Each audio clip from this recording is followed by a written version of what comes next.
Good Wednesday evening to you all. Welcome from Coors Field here in Denver, Colorado. My name is Alex Stumpf. I am the Pittsburgh Pirates beat reporter for DK Pittsburgh Sports, and we are coming to you live from Coors Field right now because the Pittsburgh Pirates have swept the Colorado Rockies. This is a really good capping to the second road trip of the year, the second straight time this year where they finished a road trip with a sweep. The first one being against the Red Sox earlier in the year. This one, look, not to sound like I am diminishing the sweeps at all, but the Rockies are not a good baseball team, and the Pirates just took care of them. And that's what, teams that I don't want to say yet that this is a good baseball team for the Pirates. They are definitely better. I am confident in saying they are not a bad, a horrible baseball team in general. This is a team that has taken a noticeable step forward, and they were not going to win games by 14-3 scores last year. So this is quite the departure from what we have seen in recent year with Pirates history. Taking a step forward offensively, 9 straight quality starts. There's a lot going right with these Pirates right now. So we're going to do a Pirates 24/7. If you've not done one of these before, if you can go over to the YouTube or the Facebook pages for DK Pittsburgh Sports and leave a comment or a question. It'll show up on the screen just like it is for Colin right here. Just a simple raise the Jolly Roger. But you know what? After a game like this one, probably a good way to summarize what has been a pretty promising week of Pirates baseball. They're 12-7 right now. They're going to be coming home for a series against the Reds to start. If they take care of business there like they just did against the Rockies, they're going to be sitting pretty by the end of April. So we're going to jump into all these, starting with Justin here. When will the Mark Mathias Tucupita Marcano position battle be over? Can we say it's a position battle right now? It's playing the matchups right now mostly, where Mathias is getting more starts against left-handers. We'll probably go see Marcano get more bats against right-handers. I don't know if this is really a position battle, though. But if you want to go literal, maybe whenever the Pirates don't need that extra middle infielder, which is probably going to be a while because Cruz is out 4 months and G-Man Choi is out 7 to 8 weeks, or 8 weeks, we found out today from Director of Sports Medicine Tom Tobzik. That story's on DK Pittsburgh Sports. So I don't see this being a real battle at the time, and I don't see it really changing at the moment. Brian puts beating a bad Rockies team. Not sure that happens the last few seasons. I think the last couple seasons they might have won this series, but they wouldn't have won it as convincingly as this. 33 runs. Like, this was just really good baseball all around. I'm still battling with the proof that I'm at Coors Field. This is tough for me because the backlight is always going to make me look like I'm Marlon Brando in Apocalypse Now. So we gotta go. We gotta go figure it out. Douglas Smith says, I felt like guys might have a chip on their shoulder after losing the opening series to the Reds. What are you thinking? That Reds series was, look, the Reds are not a good baseball team, but they've got a good young 1 through 3 for their starting rotation. Like, I think they're young, so that most Pirates fans don't know how good they are. They're going to recognize that group as having a couple of studs in it, and the Pirates ran into them. It's just as simple as that. Like, I think Hunter Green might be legitimately one of the best pitchers the Pirates have faced, if not the best pitcher the Pirates have faced so far this year.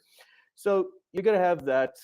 It was one series. They played hard. What they did right that series carried over to Boston. But they did right against the White Sox and Astros and Cardinals, 3 good teams that they played 500 ball against. They did against the Rockies. And look, record speaks for itself at the moment. You don't go 12-7 if you're completely blown out of the water. It's a very small sample size, but Chad Hayes, do you sense in frustration with Reynolds after his hot start to the season? I don't know if frustration is 100% the right word. I mean, he started off so hot. We all knew there was no way that he was going to be able to keep that up. No hitter could keep that up. Not DiMaggio, not Williams. So I don't know if I want to say it's frustration there, but he expects more hits, and he hit the ball hard a couple times. That was a tough strike 3 to take. It was definitely outside. He he had a rough strike zone on the day, so maybe just a little bit, but I wouldn't read too much into it. Simply put, enjoy the winning, enjoy the moment. Yeah, you got to take these because look, this team lost 100 games the last 2 years. They had the worst record in baseball in 2020. They were in last place in 2019. I am not saying this is, like print playoff tickets or anything right now, but this is a team that is noticeably better. And whenever you have a series like we just saw, in Colorado, where they scored 33 runs, that's something that they haven't done on the road since 1975 for a 3-game series. Enjoy it. Have fun. They are. Douglas again. What did the stats for the Rockies pitchers reveal about our hitting? Kyler Freeland had a sub-1 ERA. Like Urena and Austin Gomber, I can't remember. I looked at that name and like, well, this guy can't be. There will never be a Cooperstown plaque where the guy's name is Gomber. So I just kind of looked at him like, okay, this guy, I know nothing about him, and I learned afterwards he was one of the main players they got back for Nolan Arenado. So that probably isn't working out so great as a trade at the moment. But they hit him. That's what you gotta do. For a young team that's getting better. Whenever you face a good team, good pitching, you hold your own. You fight. You put yourself in a position that you could win or at least play 50-50 ball. Whenever you get someone like Jose Urena, you chase him. That's what you do. That's what they did do this series. And I think that says a lot about the hitting. Colin, how loud was the Clubhouse music today? I was a little surprised. It was definitely toned down. They were amped up for that Cardinal series in general. They wanted that. They played them hard that whole series. They probably deserved a win over, just a series split. But it was definitely more ramped up then. But that was something. Which I haven't been able to throw this out here. The first song that they play in those post-game celebrations is Kutch's walk-up music.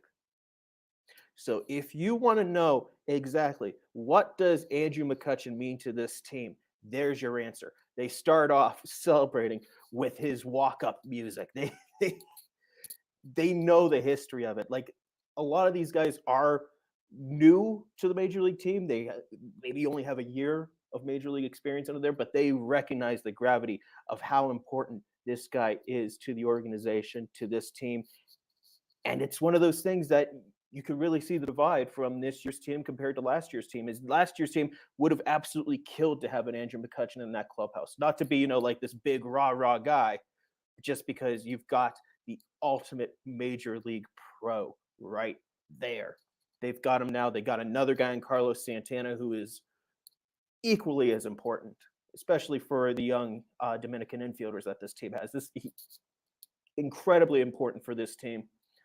Having those voices, having Rich Hill for the pitching side, there's a reason why, they're a little looser, they're a little better right now, and I think that's a big part of it. Should we start a GoFundMe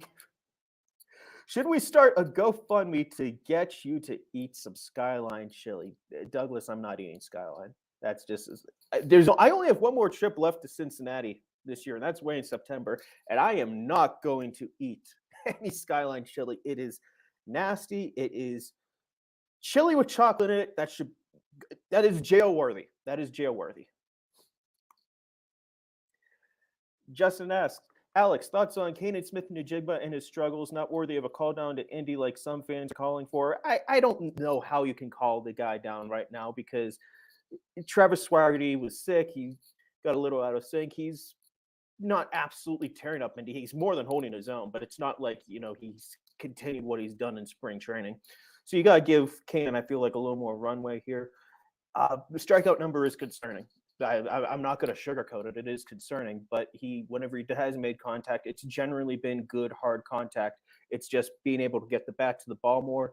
That's something that you can only get at major league games with reps. So if he's not going to be playing every day, he's not been playing every day, but if he's going to be only playing, like garbage time or once or a series or something like that, maybe you reevaluate how you want to use that bench spot. But I think you have to keep giving him major league opportunities. He earned it in spring training.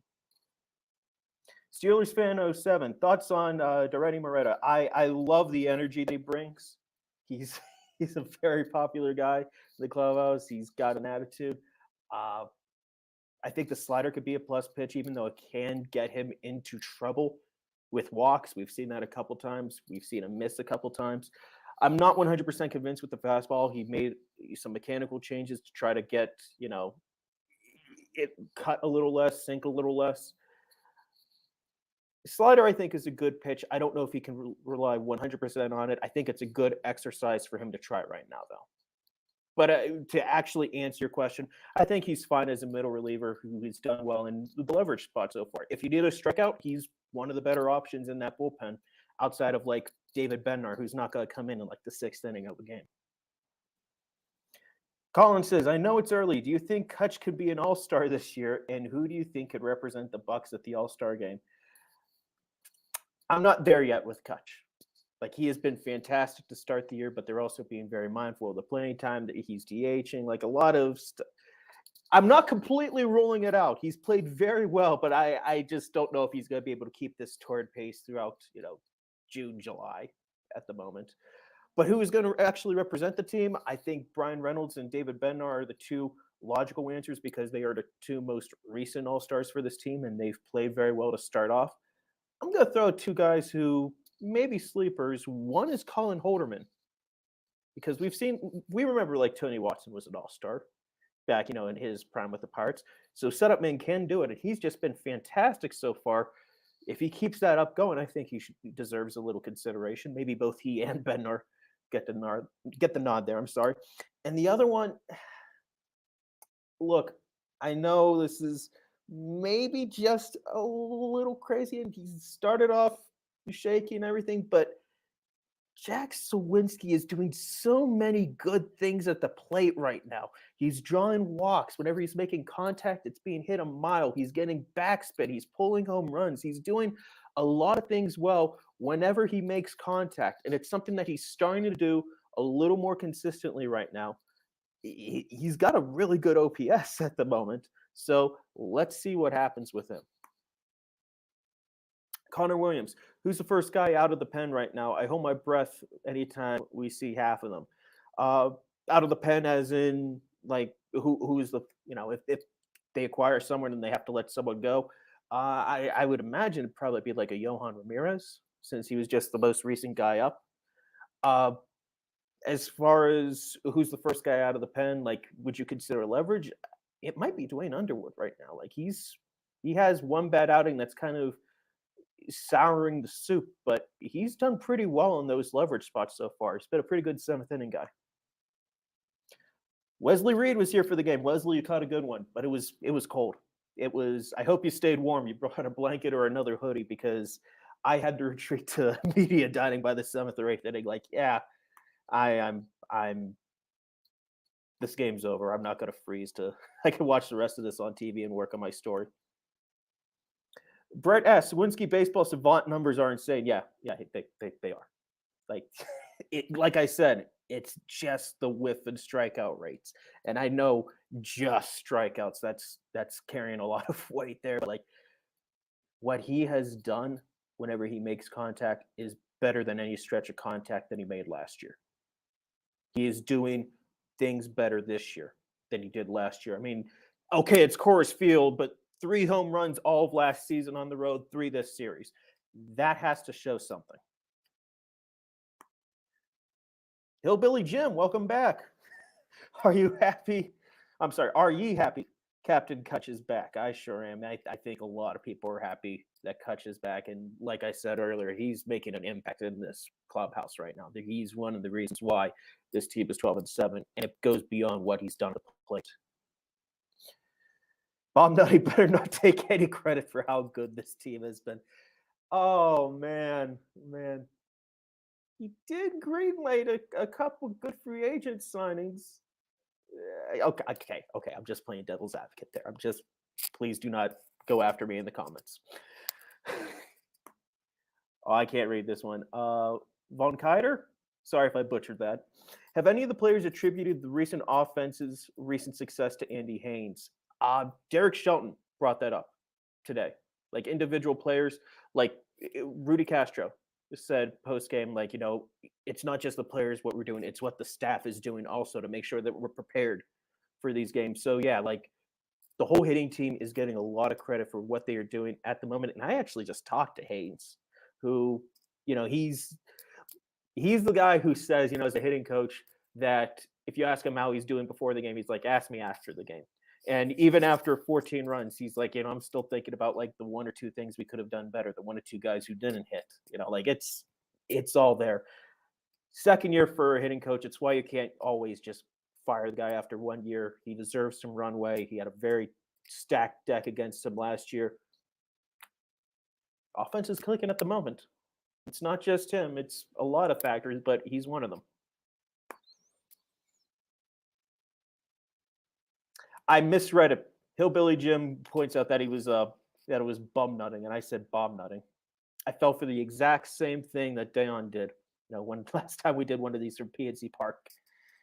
And these are fun. We gotta do these more often, but night games, it's one of those, do we do a pregame? Do we do a postgame? But after a sweep, you absolutely have to do a postgame. This was a very important series for the Pirates, not necessarily because they're in a playoff chase in the middle of April, but just to differentiate themselves from what they can do versus what last year's team might have done. And that's exactly what Hillbilly Jim brought up at the end. So we're going to see how it all goes. 33 runs allowed, or 33 runs scored. I'm sorry, 33 runs scored, 9 runs allowed, 3 quality starts in the absolute worst place to pitch, Coors Field.